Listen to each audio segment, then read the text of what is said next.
Hindi ko napansin, nag-o-overflow ng water. Conserve water pala, mga guys. Para naman hindi masasayang yung tubig. Akalain mo dito, kung umuulan, yung bawal ng tubig. Tingnan nyo ngayon, walang ulan. May tubig. Diba? Nakakatawa siya. At tingnan nyo, kahit yung cover ng aming old bowl namin, andyan pa rin siya.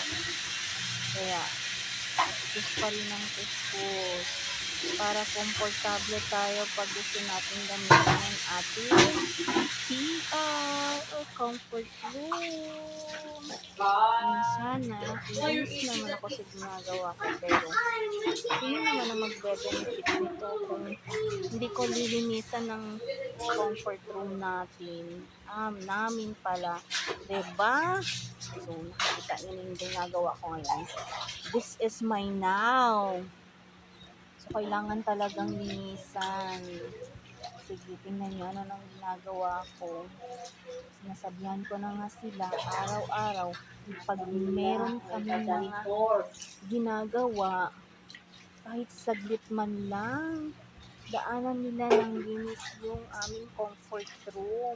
Ang dami namang tubig yun. So, hindi nakakapagod. Hindi sayang yung, ay nako, huwag nyo tingnan, may nakikita kayo dyan. Close na ng door. Kasi parang may nakita ako. Pip lang kayo ha. Mamaya, pip lang kayo. Okay, tuloy-tuloy lang ang paglilinis. Hose ng tubig, hose. Ay, okay lang naman yan siya, diba? Kasi nga, mga nagsiswimsuit. Alam mo, na gustong-gusto ko talaga mag-swimsuit. So, kailan ko kayo magagawa yun. Diba? So, hindi na ako mahiya mag-ganyan-ganyan. Hindi ko naman talaga yan siya sinadya. Diba? Hindi naman nakakahiya, diba? Sa adults only. Pa ako permission, hindi ko lang ako. Okay lang naman, binigyan na ako ng approval. Huwag nyo lang din tingnan. Ano ba to? Anak ba talaga tulong ko pag nasusuot ko na pala ang princess ko? Ito yung parcel. Kung may parcel ako, guys, mamaya na guys. Tatapusin lang natin ito sa guys, ha? Magkain ako ng parcel. Okay, so yun. Natapos ko ng bayaran ng aking parcel. Nagustuhan ko din talaga. Ang ganda talaga. Ako nga lang may isang parcel. Anyway, sige, continue tayo sa paglilinis pa rin. Tayo sa comfort room. Harap tayo pag walang tubig. Tapos, hindi ka man linis ng ilang araw. Kahit focus talaga ako ng tubig. Kulang na lang ko ng ganda. Since wala, hindi kasi ako nalilinis. So, since gusto ko man talaga pong mag-swimsuit, so ganun na lang. At lang mag-manood yung mga bila dito na ganda. Hindi ko naman lahat yung lalagay sa public. Ako naman siya. So, tingnan natin. Kasi hindi na pwedeng malagyan nung nilalagay ko dyan na sticker. Nilagay niya, na daw, sobra na daw yung paglalagay ko ng ilang sticker. 3 pa lang naman. Bakit kaya ganun? Ganun na talaga din sa inyo, guys. Okay, comment naman kung paano nagpo-function yung dyan, paggamit ng ganito. Hanggang 3 stickers lang ang pwede para naman hindi makita kung ano yung gusto na hindi dapat ipakita yan. Sabi ko nga, pag nag-swimsuit, halos na nga, ngayon nakikita mo talaga, hindi naman ganun talaga sa akin experience. Na hindi nahiya sa video, huy, atin-atin lang yun ha. Tingnan mo, 'di ba? Naglilinis na tuloy ako ngayon ng comfort room. Pero sige lang, sinasabihan ko sila lagi, kahit hindi naman talaga akin lang yung trabahong ganito, basta pag may oras sila papasok ng comfort room, bigyan nila ng oras ng paglilinis. Each of us talaga dito sa bahay lang ang gawin kasi nga yung gagawa ng helper. Philippines, testado din ako kasi ako na nga lang maglilinis.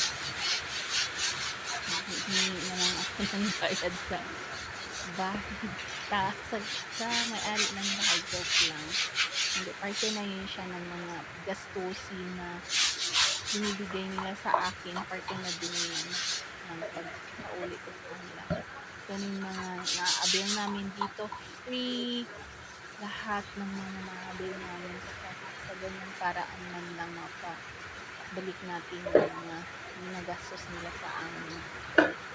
Lahat talaga guys, sabihin kita, lahat talaga, yun na lang yung cost cutting namin, wala kami dito ang helper, kung meron yan at least, diba, sige lang, at least magkano lang na naman ang kinos cutting sa amin, yung 5,000 per month, yun lang cost cutting namin dito sa bahay, or yung ibang mga expenses namin, actually tumaas pa nga siya. So ewan ko kung nagkaroon ba ng cost cutting talaga or just to equate, lagay ba yung 5,000 ilagay siya sa ibang sa ibang expenses, hindi pa rin hinasave yung 5,000 pesos. Akala ko nga ibibigay nila yung sa akin every month kasi bago pa lang ako pumasok, yung 5,000 flat rate yun, akin yung 5,000 every month. So, you know, I can live with that 5,000 going to work very far. So how many rides, pag mag-ride lang talaga ko ng public utility or natin uses like that, 3 rides yan siya. Pero ako ng nag-drive, ang gastos ko almost 10,000 plus every month. Almost yun siya kasi hindi lagi akong ganun nagagastos. Pag hindi ako dumadaan sa pueblo, naghihintay siya sa akin, nag-add ako ng ilang amount na. So, kusobre ng mga 10,000 plus. Plus on Saturdays, pupunta kami sa pueblo to go to the technician to fix my laptop already kung may mga aberya. So mag-wait yan kami doon, mag-roam kami. So yung 10,000 plus yun, kaya hindi din fix yung gastos ko for the fare every month. Ganun yun. Tingnan mo, may bata pa talagang nakasali. Ito, sinabihin ko. Pero it gives us happiness. Don't you know that? Everyone is, busy. But when this child of us here, so ayun yun, hindi na daw siya baby. Sabihan na daw siya na kanya sa gusto mo siya din ikat dito. So,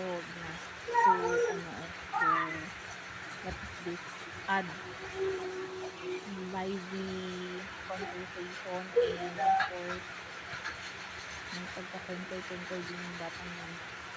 So yun, kita yung paglilinis para sila naman maglilinis. Nakakapagod talaga, totoo lang. Yan lang siya, alam nyo ba, nakakapagod din siya sa paglilinis. Dahil lang bumaha man dito, kasi ang lakas ng ulan. Yun na, ilang araw kami walang malinis na tubig. Kaya close lahat ng faucet.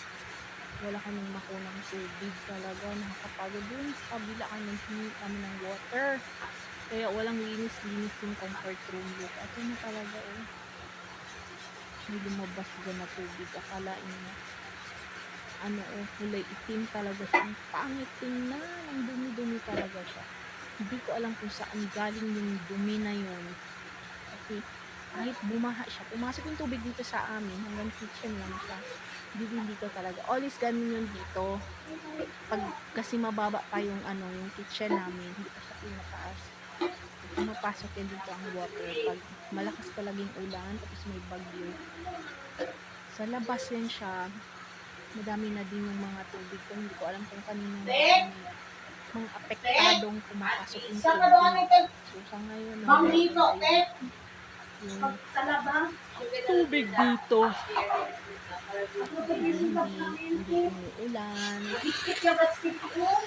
Kaya ang paglilinis araw-araw talaga. Pero minsan, hindi mga tao.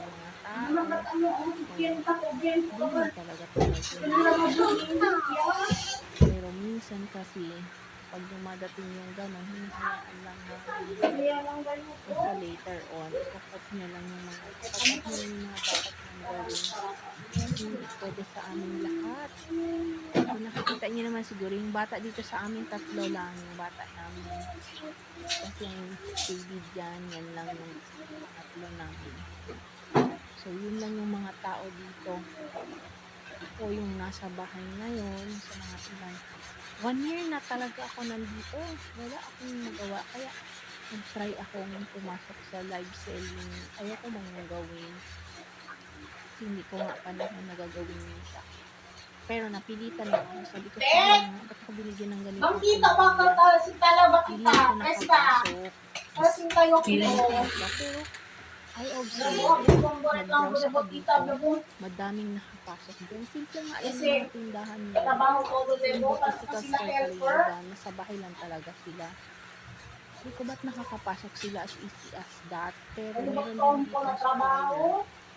nag-ano siya, nag-inform siya sa amin na hindi daw easy yung pagpasok nila sa live selling. So, isa siya sa mga suppliers ko na saan ako nagpur-purchase ng aking mga gustong bilhin. So, sa akin kasi, gusto ko talaga yung mga pambahay nilang damit. Okay, direct patahian ng iba. So, yung ano daw, hirapan sila sa pagpasok sa live selling. Sabi ko, ganun pala kasi nationwide yung ano nila. Pag-provide nila ng mga products na meron sila. So anyway, what is important is nakapag-try ako. Don't you know that siguro mga 3 months na ako nag-try ng live selling ko makapasok. Yung target market ko dito lang sa Mindanao. Mindanao lang muna kasi hindi pa nga ako sa Mindanao. Hindi talaga, nahirapan talaga ako. So back to old style talaga siya. Yung you need to just inform someone, yung makakilala mo, gano'n. For informing the public already, yung lahat kahit hindi mo kilala, diba? You're giving them already the privilege to also buy the product that you're offering to the public. Wala talaga yun. Tapos gusto ko na ganun mag-experience. Kung ano ba to siya? Try ko nga to siya. Kasi when I was in Manila, I remember one of the companies there interviewed me. The way their interview was, we need to sell those products or those things that we have. Yung nahawak-hawak namin, right that moment, pinabenta yun sa amin. Sa interviewer namin first, pinabenta. So, isa-isa kami, panel siya. Ay, hindi naman. Mag-isa lang siya nag-interview. Pero kami, as one kami lahat.